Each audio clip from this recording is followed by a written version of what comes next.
football. It's personal between me and you, and I'm going to do you some serious harm, you big stiff idiot. The Untouchable True School Sports Empire proudly presents something the boxing game's missing. Hey, what's going on? It's your boy BT. I came here to talk some boxing with the thousands of True School Sports subscribers. Alright, so on this card for Canelo Charlo, we had one of the most anticipated pro debuts from an American fighter in a very long time with the big deal, Curmel Moton. You know, and Curmel Moton, he's getting a lot of hype. You know, he's really right now he's just a shooting star in the sport. I remember last year, like April and March, when I was out in Cleveland with Sean Porter for the Eastern qualifiers, I saw him fight. You know, not a ton of people in boxing knew who he was, and now it seems like everyone in boxing knows who he is, and that's kind of a Mayweather effect. Now, he won his pro debut as expected against the guy, I think his name was Ezekiel Flores, the 4-0 fighter. He stopped him and pretty much just unloaded the kitchen sink on the guy. And it was pretty much a routine pro debut you would expect for a kid of his talent level against that level of opposition, you know. But what really was interesting with Curmel was what ensued and what took place after the fight transpired and it happened. He went to the post-fight press conference because remember, you guys got to remember this. And I think I'm making this video for documentation purposes, so we always understand how things happen. But this fight didn't happen on Showtime or the prelims, so you couldn't watch this fight on the Showtime YouTube stream in the prelims. You couldn't watch it on the Showtime regular, the Showtime fight on pay-per-view, because he wasn't on there. He fought after Canelo and Charlo fought, and that happens. He was what they call in boxing a swing bout. Those are normally fights that can happen, you know, either before the main event, in between the co-main and main, or after the main. That's what a swing bout is, right? So he goes to the media room, fights, whole card is done. A lot of the media that was in the media room didn't even see Curmel Moton fight, so they got to ask him questions, and they didn't even get a chance to see him fight because they're in the media room waiting for Canelo and Charlo. So it was very interesting. But he had a lot to say. Now, apparently, Shakur Stevenson, who he has a relationship with because they grew up, or he watched Curmel grow up through the amateurs. Shakur Stevenson asked to compare Curmel Moton's style to a fighter. The fighter that he compares Curmel Moton's style to is none other than Japan's very own Naoya Inoue. Now, Curmel was asked about this by YahooBoxing.com's Keith Idec. Keith Idec asked him that, and Curmel stated the following, and I quote, "Inoue is a solid fighter. He has the skills, but I feel like I'll be a lot better fighter than him when it's all said and done." End quote. Now, I've seen some people who don't like Floyd Mayweather, so they don't like Curmel automatically just because he's associated with Floyd. They already criticizing him. People are already calling this kid a hype job. He's a money-making scam. He's a nobody, which I don't think is fair. The kid is talented. He might actually still compete in the Olympics, so keep that in mind. With the whole Olympic setup now, you can be a pro but fight in the Olympics still, so he might actually be in the Olympics. So you guys may eat your words later on, but I digress. He's supposed to think these things, right? Curmel Moton is supposed to think that he's better than any fighter in the world. Let me tell you something, guys. When you put on those boxing gloves right there, you have to have that confidence that nobody can fuck with you. And it's not in the sense of arrogance, but in the sense of you're confident in your abilities and what you can do in the ring. If you don't have that sense of confidence, when you go in that ring, which is a very lonely place, and you got somebody who's trained to put your lights out, you will fold under pressure. So you got to have that healthy amount of confidence. And I don't think what he said was disrespectful to Inoue. He gave him his credit. Obviously, I think Inoue is better than being a solid fighter, but he did mention that he has skills. But he said he'll be a lot better. And there's no problem with that. Now, the second part of that statement, which is he feels like he'll be better than him when it's all said and done.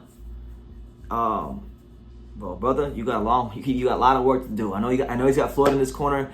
I'm sure the fine folks at Mayweather Promotions, Leonard Ellaby and PBC and whatever, if that's even a thing, you know, I'm sure they'll look out for the kid. I'm very sure of it. I couldn't be more sure of anything in my life. Remember, my first video that I made this year, I told you guys that the reason that Floyd kind of let Tank go when he's not in the background as much was because he had this kid coming up behind him.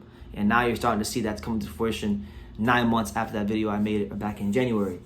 But as far as him being better than Inoue, he's got a lot of work to do, because essentially what you're saying is you have to win a world title in X amount of fights, because Inoue touched the world title in, I think it was like in his 4th or 7th, somewhere between his 4th and his 7th fight. I can't remember right now. So you got to do that, all right? You got to be undisputed, all right? And by the looks of it, Inoue is probably going to fight Marlon Tapales on December 31st this year, so you got to be 2 times undisputed, all right? So to be better than Inoue, you're basically saying at this point you're gonna be the best fighter of your generation. Because right now, with the way Inoue is going, he's getting closer and closer to really making an argument for being the best fighter of his generation. And I know a lot of people don't like hearing that, because they just started paying attention to Naoya Inoue within the last year. But there are some of us who have watched the whole career unfold, and I can tell you that, you know, when you talk about Romo Gonzalez and if you want to throw in your Andre Wards, or, you know, anybody you want to think of, Terrence Crawford, Usyk, anybody you could think of that you would put up there, he's up there, okay? So I like the confidence from the young man. I wish nothing but the best. I hope that, you know, he continues to train hard and stay focused, because, you know, like my favorite movie, A Bronx Tale, says, you know, the saddest thing in life is wasted talent, and the kid's got a lot of it. And I want to see him do all he can do. Now, he's got a long way to go, but he's got the right amount of confidence. He works hard, and he definitely can fight his ass off. And there's a reason why. For those of you who don't think Curmel Moton is good, or you think it's a hype job, maybe he will be proved to be that later on. But I'll tell you this: there's a reason why he gets the hype he gets. And a lot of people that hate on Curmel Moton, particularly here on YouTube, they don't have any skin in the game. They didn't watch him fight in the amateurs. I didn't see them at the Eastern qualifiers last year in Cleveland. So my thing is just give the kid time to develop. Don't expect Mayweather Promotions to put him in there with anybody with too notable in his first 7 to 10 fights. But remember, he's 17, so they're gonna. He should take his time. He should be afforded the opportunity to grow into his body. But let me see what weight class is he in right now. Let's see. Let's look at what weight class he's in right now. Because Curmel, let's see, what weight class is he in? I think he's probably a featherweight, maybe 30-pounder. So this fight right here was at what weight? Between him and Ezekiel Flores. The fight took place at super featherweight. So he's already at 130 pounds. So he's going to grow. I mean, you would expect the kid to grow. So maybe he matures into being a lightweight down the road. But, you know, he's at 130, right? Now, I don't know how long he can hold that 130 frame. But if he can hold that 130 frame for maybe about the next, I don't know, 3 to 4 years, and Floyd keeps him active, maybe Naoya Inoue him winds up being a big showdown at 130, because I really do think 130 is where Inoue is going to cap out. I think he may struggle and he may win a world title at featherweight. But outside of Otabek Komatov, I don't really see anybody at featherweight who's ranked highly right now, or mandatory, or a champion, that's going to give him any sort of problems. Otabek Komatov is the only hope of featherweight for me, of the guys I can see. 130 is going to be where he caps out at. So listen, you talk about what Floyd brings to the table. You talk about him promoting Curmel Moton. Curmel Moton's already bigger than... He's already, with one fight, more popular than some world champions, just because of his association with Floyd. This is Gervonta Davis all over again, guys. Hopefully they're a bit more aggressive with the matchmaking, because I feel like he's good enough to be aggressive with the matchmaking with, but that's just me. We'll see. I don't make the decisions. They do, and they get paid millions to do it, so I'm just going to sit it and talk. But it could really be something special. Inoue is a megastar in Japan, and even since I went to Japan in May, I know his star power is definitely increased, and he's a household name. He's become a household name in the sport where everyone's talking about him. So, watch this space. This could be something to watch as the years progress. But nonetheless, congrats to Curmel Moton on a successful pro debut, and I'm looking forward to seeing what he's gonna do in the future, and I'll be patient with it, because truth be told, he's 17 years old. He's even younger than Gervonta Davis was when Gervonta Davis was with Floyd. I think Tank was like what, maybe like 21 or 20. How old was Tank when he was with Floyd? When we first really, when he was fighting Pedraza and all them guys, how old was Tank? Tank is 28 now. So what? Pedraza was when? Pedraza, that fight was like 2016, so that was what, 2016 was 7 years ago. So he was 21 when he won his first world title. So keep in mind, Curmel was 4 years younger than Tank was when Tank won his first world title. So they're going to take their time.